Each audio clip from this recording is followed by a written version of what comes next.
So, whatever happened to all the super cool costumes and props from one of the greatest Indiana Jones sequels, or prequels, in this case, Indiana Jones and the Temple of Doom? Let's find out. Movies, music, and monsters.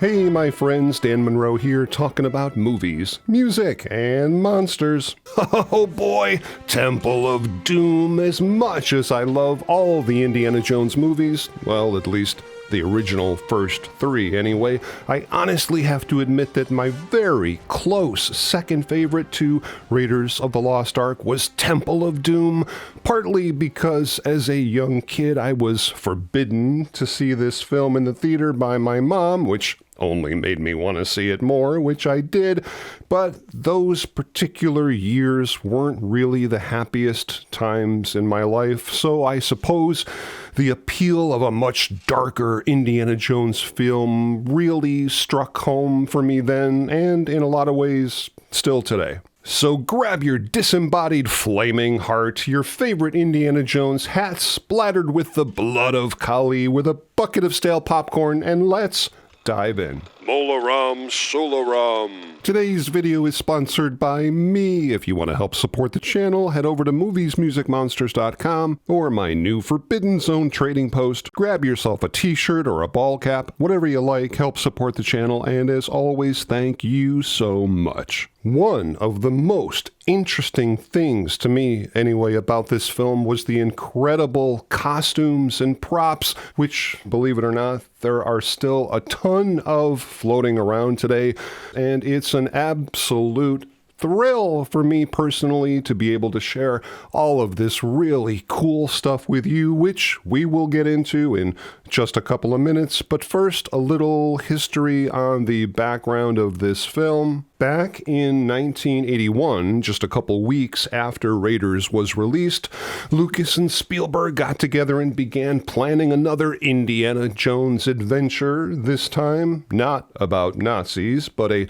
lovely little tale about child slavery, black magic, and human sacrifice, simply called, at the time, Raiders 2, then titled Indiana Jones and the Temple of Death, which I assume probably just sounded a little too over the top, then finally landing upon Temple of Doom. And yes, this film was dark, intentionally dark for a couple of reasons. First off, George Lucas was going through a very nasty divorce at the time and was, quite frankly, just not really in a very good mood. Secondly, Lucas specifically likes the second act of his trilogies to be on the darker side, similar to The Empire Strikes Back, something that may have seemed like a good idea at the time, but really came back to bite him pretty hard when it came to audience reactions in 1984, but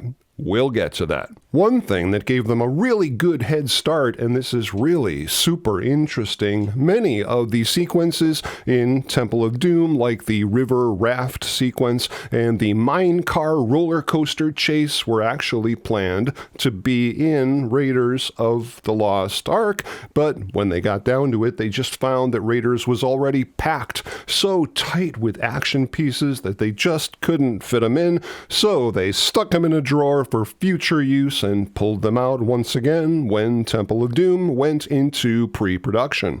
Lawrence Kasdan, the guy who wrote The Empire Strikes Back and Raiders of the Lost Ark, was originally supposed to write Temple of Doom, but after hearing the pitch from Lucas about what the story was about, he just thought it was like way too dark and ugly. He basically just didn't want to do it. So Lucas hired writers that he had worked on with American Graffiti, Bill Hike and Gloria Katz, who were brought in on board specifically due to their personal interests in India, where the next Jones adventure was planned to take place. Harrison Ford was in outstanding shape for this film. technically better shape than he was for Raiders, seriously buffing up for the part, mostly because near the end of the film, and to the extreme joy of the female audience members, he had to spend a lot of the time with his shirt off. Right off the bat, the decision was made to have a different girl in this movie, even though originally Spielberg wanted Marion back, but George wanted somebody new, and even though, I appreciate the dedication and commitment that Kate Capshaw had as an actress, I sometimes think just maybe the Willie Scott character came across as a little too much, just a bit. There's this great scene where Indy is sitting by the fire talking about the artifact with Sheba on the cloth, and to me it just seems like that scene gets a little bit, ruined with the comedic Willie Scott elephant stuff. But hey, that's what they wanted and that's what we got. But you gotta admit, this girl did a lot of screaming. Stop it, will you? What are you doing? Robot. Sorry. Fun fact, Kate Capshaw and Spielberg, who met on the production of this film, ended up getting married, and they're still together today. So even though this film was Spielberg's least favorite of all the Indiana Jones pictures, well, he at least got a wife out of it. Who would have guessed that household pets would have so much influence on the Indiana Jones movies? I mean, Indiana Jones was named after George Lucas's dog, Indiana. Willie Scott was named after Steven Spielberg's dog, Willie. And Short Round was named after the writers, Bill and Gloria's dog, Short Round. Interesting, the opening Anything Goes musical sequence took place as soon as the movie starts, but in reality, it was actually the very last scene filmed for the movie. This is ridiculous, but I swear it's true. When they were filming the scene around the fire with the red dress hanging on the set in the background, apparently the elephant in the scene decided that the dress looked pretty darn good and started to eat it. Are you trying to develop a sense of humor, or am I going deaf? No, I'm serious. The elephant was eating the dress anyway. By the time they got back from Sri Lanka and needed to film the opening sequence, the artist who created the dress had to be flown in from New York to repair the damage done from the elephant eating the dress. I don't know. I got nothing. The supporting cast of this film was so frickin' great, with Ke Huy Quan as Short Round, and this is awesome. There was literally an open call for the part at his elementary school, where he initially didn't try out at all, but he went with his brother, who was trying out for the part, and apparently Ke was so energetic during his brother's audition that Spielberg asked him to audition, doing that famous scene around the campfire with the playing cards, and that was it. Short Round was cast. You cheat. You deal 4 cards. I am very little. You cheat very big. He was a real natural actor. He believed what he did. He invested emotionally in what he did.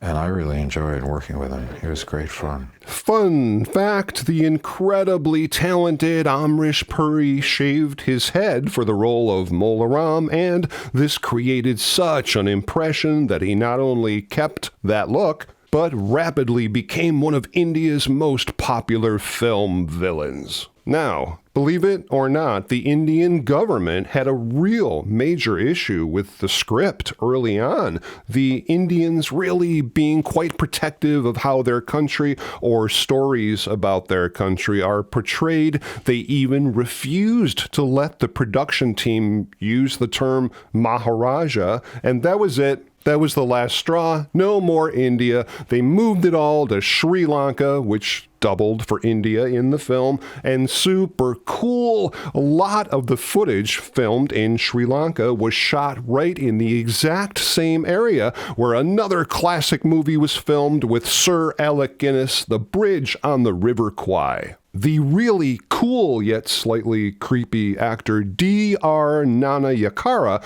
who was the shaman of the village, didn't speak a single word of English, so Spielberg literally had to give him his lines like one at a time in English so he could mimic them phonetically the way Spielberg's voice sounded to get each line of dialogue delivered in a realistic way. Oh, what big birds. The super cool giant vampire bats weren't actually vampire bats at all, but extremely large fruit bats, which come out at sunset in Sri Lanka, but apparently at other times, small explosives were set off near the bats to get them flying up in the air, allowing them to get all the shots that they needed. Raiders of the Lost Ark had the snakes, and they needed to find something, some other type of ominous, creepy, crawly thing to enthrall and disgust the audiences. So bugs it was, and a whole fricking ton of them, literally thousands of bugs. They actually had a guy on set who was a professional bug handler, supplying whatever enormous, creepy, crawly things the scene required, and I can honestly tell you during those scenes that Kate Capshaw was not acting, and I honestly don't think I would have been either. I have to admit that the whole bug scene with the tunnel and then Indy and Short Round trapped in the spike room, the entire concept coming directly from Spielberg himself, has to be my favorite scene in the film. We are going to die. Horrifying yet hilarious, still to this day gets me every time, and I'm in very good company because it was also Steven Spielberg's favorite scene as well. And I remember that being one of the most enjoyable set pieces of that entire production of Temple of Doom. That whole sequence is, I think, for me as a director, is the most successful of all the set pieces in the movie. That, to me, is my favorite scene. The enormous breakaway rope bridge at the end of the film was conveniently constructed by a crew that happened to be already in Sri Lanka, saving the production a ton of cash, and this is super cool. Special dummies were created with mechanized gears inside the arms and the legs, so that when the dummies fell from the bridge, the arms and the legs would actually flail around in the air during the fall. Today, obviously, this would just be a quick CGI animation, but back then it was an incredible piece of cinematic movie magic. The Indiana Jones dummy actually fell into the river with the alligators as well. After the rope bridge hit the wall, obviously the Jones dummy also plummeted down into the water, because if you look close,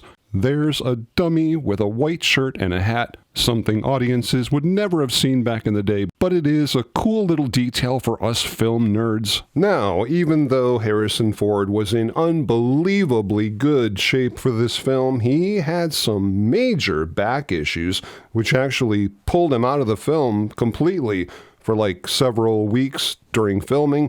It was the fight with the thuggy guard, specifically the scene where he flips the guard over his back. That's what did the damage, requiring Ford to return to the U.S. for a very specialized type of surgery. Man, he let out a call for help at that point. That was such a knife wound, almost like a stab right through his spinal cord. I woke up one morning standing by the side of the bed and was unable to move either forward or get back in the bed. It took me 45 minutes to get back in bed. And I said, we can't do this. If we have to shut the picture down, we'll shut the picture down. So I just said, let's get an airplane. Let's fly Harrison to Los Angeles. Let's have this operation happen as soon as possible. And we did. But Lucas and Spielberg carried on filming almost the entirety of the fight with the giant thuggy guard at the end of the film on the giant conveyor belt, who coincidentally was the exact same actor Pat Roach, who played the guy that Indy fought in Raiders, but this time with Ford's stunt double, Nick Armstrong, until Ford was well enough to return and they could film a few close-up shots of Harrison. So, next time you watch that entire sequence, you'll notice that most of it is shot at a distance with shots not showing Indiana Jones's face because it was the stunt double. Really cool movie magic.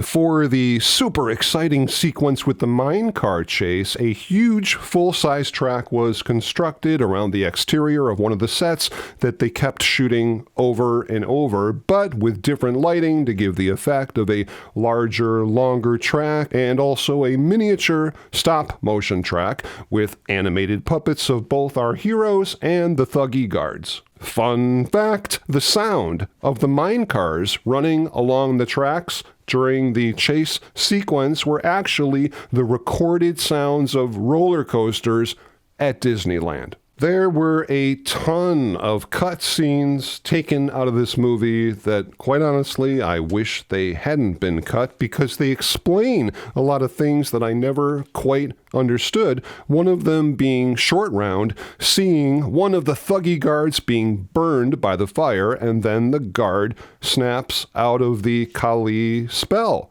So that's how Short Round knew at the end of the film to burn Indiana with the torch to snap him out of it. The soundtrack to this film by the incredible John Williams was one of the very first soundtracks I really ever owned, or at least bought with my own money, if I recall.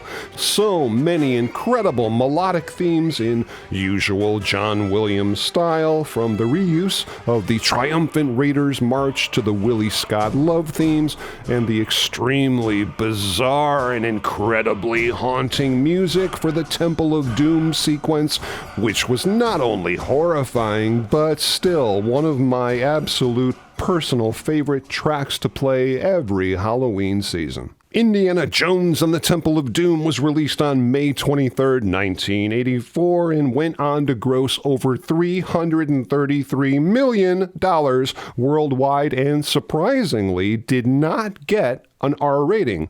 Almost. But it did initially get a PG rating amidst the enormous backlash from parents and critics claiming this was just too violent for a PG kids film. And I felt there should be a rating in between PG and R. Can't there be an in-between rating? And I actually said it could be like PG-14 or PG-13. And the next thing I heard, Jack Valenti was able to institute for the first time in many decades a brand new rating. Visual effects legend Dennis Muren, along with the rest of the ILM team, won an Academy Award for Best Visual Effects, and John Williams once again nominated for an Oscar for Best Original Musical Score. Okay, but whatever happened to all the super cool costumes and props from the film? Well, believe it or not, there's actually a ton of Temple of Doom stuff out there. Some of it, not all, is still in the Lucasfilm archives, including a couple of the miniature stop-motion minecart pieces that were used in the film, one with Indy and Short Round and Willie, and the other with a couple nasty-looking miniature thuggy guards. Where's the antidote? Give me the antidote! Well, here it is, right here. The original antidote capsule, which spent a lot of time rolling around on the floor and eventually ended up down the front of Willie's dress. This is awesome. Here is the one and only original prop of the remains of Nuachi, first emperor of Manchu dynasty. This is wild. Here's the actual full-size torture rack that the actors would ride down on into the molten lava during the production of the film. This is magnificent. These are the original screen-used glowing Shankara stones, the ones used in the temple when they were first unveiled to the audience. Unbelievably cool to see that they still exist and in such great condition. Drop them, Dr. Jones. They will be found. You won't. And speaking of magic stones, the non-glowing ones are still around, at least some of them. This is the stone that we saw at the end of the film during the battle on the rope bridge with Mola Ram, along with the pyrotechnic bag, which sold back in 2013 for a staggering $72,000. Here's an original screen-used set of all three Sankara stones. Just look at these things. Unbelievable, selling just last year in 2024 at a heritage auction for $100,000. Here's one of the many thuggy temple guard costumes used in the film, which sold for just under $8,000. I would love me some chilled monkey brains. Well, you're in luck. One of the original monkey heads with a removable skull went up for auction last year in 2024 and sold for an incredible $62,500. Archivist Rob Klein is not only a huge collector, but also a super cool guy. He sent me some pictures of his Temple of Doom stuff, including his very own chilled monkey brains monkey head used in the production, and this is awesome. An original Sankara stone right from the movie. How cool would it be to own such an incredible piece of cinematic history? Super cool. This is wild and certainly amazing that it still exists. Here is the snake surprise prop from the dinner scene of Temple of Doom, complete with the original plates and the snake, selling back in 2020 for over $16,000. This is awesome. A screen-matched stunt Indiana Jones leather jacket from Temple of Doom, made specifically for Harrison Ford's stunt double Vic Armstrong, selling for an incredible $200,000. Check this out. Harrison Ford's machete prop that was used at the end of the film. You know, the machete that actually cut the bridge, sending everyone falling to their deaths. Such an amazing piece, which sold for $65,000. Mola Ram's ceremonial headpiece actually showed up back in December of 2000 at a Christie's auction and sold for almost £6,000. Here's another incredibly classic piece from the film, the fricking skull head chalice that was used to force Indiana Jones to drink the blood of Kali. Holy cow, this thing is creepy looking, but sold again at a Christie's auction in 2000 for almost £5,000. Ever wonder where the eyeballs from the soup ended up? Well, they obviously ended up in somebody's private collection, because here they are. They sold in a 2001 Christie's auction for just over $500. Here's one of the INDY hats. Keep in mind, there were quite a few of them for each movie. There wasn't just one. This awesome hat sold back in 2019 for $66,000, and I wonder, because of the obvious shrinkage of the hat, if maybe this wasn't one of the hats worn in the river rafting sequence. Who knows, but it's still out there. Give me your hat. Why? 'Cause I'm gonna puke in it. This is probably the weirdest thing I've ever seen come up for auction for this film. This is the heart prop that was ripped out of the guy's chest, you know, that one scene that sent mothers grabbing their kids and running and screaming down the aisles, the pumping hearts. Well, here it is, sold in September 2019 for $5,000. This is amazing. An original Harrison Ford signature bullwhip from the production of Temple of Doom, literally used on screen and selling in March 2024 for over $500,000 freaking dollars. And here's the big one, something that if I was independently wealthy, this is the one I would have gone after.